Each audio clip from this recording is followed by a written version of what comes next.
পবিত্র জাতীয় সংসদে সংবিধান অনুযায়ী রাষ্ট্রপতিকে মানতে হবে। আমি ম্যানেজ বোর্ডের প্রধানমন্ত্রী জনাব তারেক রহমানকে অনুরোধ করব, তাহলে সংবিধান অনুযায়ী ফ্যাসিস্ট গণহত্যাকারী শেখ হাসিনাকে আপনি প্রধানমন্ত্রী হিসাবে মেনে নেন, তাহলে সংবিধানের পূর্ণ রূপটা আমরা দেখতে পাব।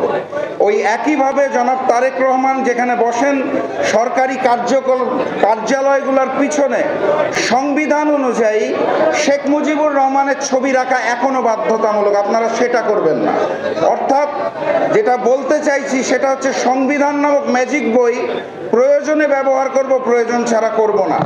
এরকম একটি মিথ্যাচার এবং মিথ্যার আশ্রয় নিয়ে যদি বিএনপি মনে করে যে জুলাইকে ধারণ না করে সামনের দিকে এগিয়ে যাবে, তাহলে সেই বাংলাদেশ, নতুন বাংলাদেশের যে জনপদ, যেই জনগণ, তারা প্রতিবাদ করবে এবং প্রতিরোধ করবে ইনশাল্লাহ।